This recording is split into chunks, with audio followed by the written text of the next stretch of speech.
All right, hi everybody, this is Miss Garrett. I'm actually going to go through your review with you. So, as my students know, I have very much difficulties counting, so you're actually going to see roughly what I do. So I always start at the 0, 0 because I'm looking for point G. So I see point G down here, so I'm going to go to the right. 1, 2, 3, 4. That means I'm at positive 4. 1, 2, 3, 4, and then negative 4. Now, it's wanting to know the x coordinate. X is always first and before y. Means I find my decimal, and then I put my positive 4 next to it. Now, quadrant 4. So remember, we do a big old C. We start here, we go this direction. So this is 1, 2, 3, so this is 4. That means to get here to quadrant 4, I've got to go right, then I've got to go down. So I'm looking for positive, negative. So I'm looking for the one that's not positive, negative. So if I look at this one, that matches, and this one matches, that's 0. That means technically where I end up being, and I'll go ahead and use a darker color, that way you can see it. This one right here would be 2/3. So it'd technically be on the line. That's why that is my answer. All right, this one, we actually gave you a grid. So if we go 3 units to the left, and then 3 units down, that means if we're going to the left, it's -3. Down, -3. That means my answer here is B.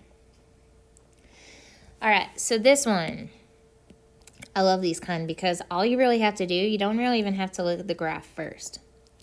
We have 120 frozen treats, and we need per day. So 120 frozen treats for one day.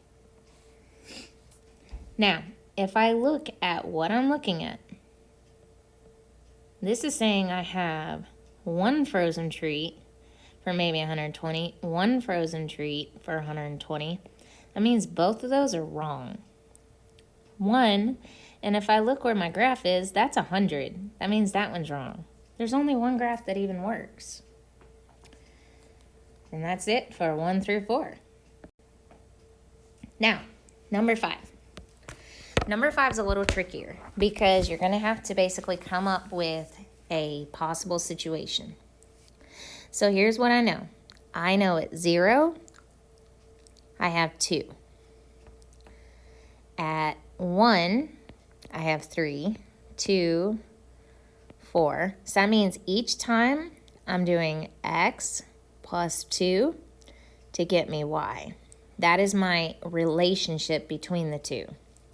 So that means all I have to do is know that whatever I start with, I have something that starts with 2. So we're going to say, we'll use Mr. Mendez. Mr. Mendez had 2 markers. And each day, he got 1 more marker.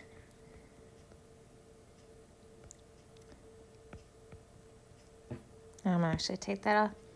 Guys, this is basically, you're starting with had. So this would be my markers. And this is my days.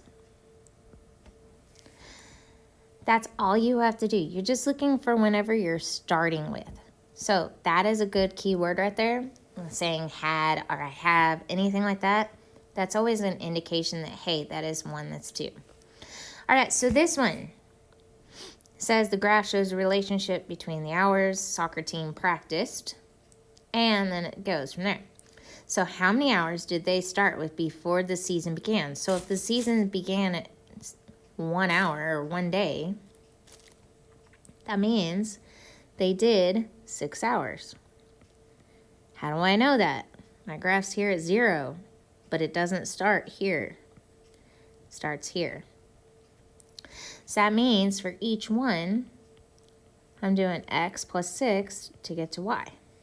Now, if I have x is, I always start off with x is 0 just because it's easy.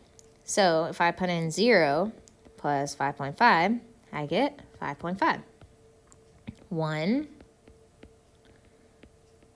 All I'm doing is just figuring out what my x is. I'm now at the moment creating an x. And then adding what it is. So if I go 2, that'd be 7.5, 3, 8.5. And because I'm pretty sure some of y'all started at 1, 4 would be 9.5. That's all you have to do. Just put in your x value and then just fill in the equation. That's it. Do not leave it worse. All right, so my babies know that independent stand on its own 2 feet.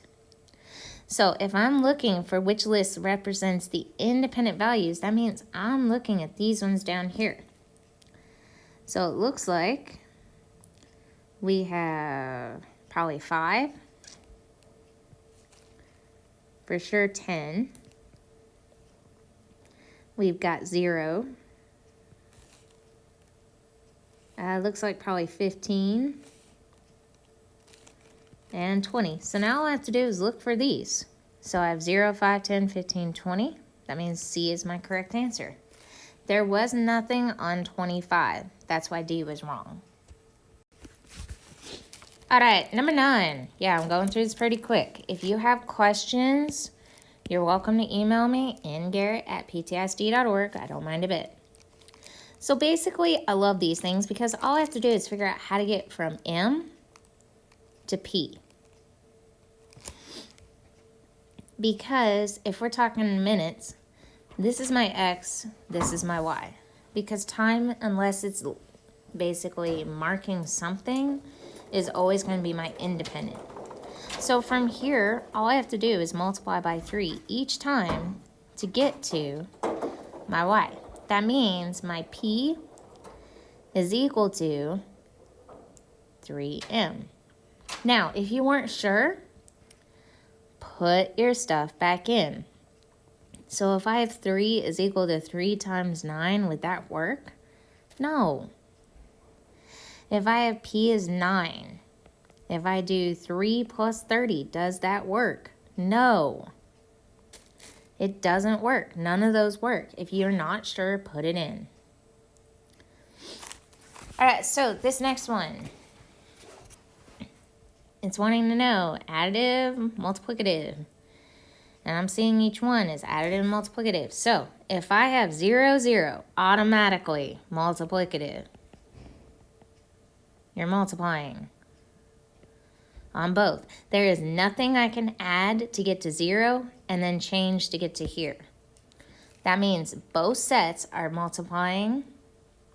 This one multiplying by 5. This one multiplying by 4. It's all you have to do. So if I see additive, automatically wrong. Additive, automatically wrong. So both data sets show multiplicative. Up, additive, wrong. So let's see. That's all you have to do, guys. Hopefully this helped.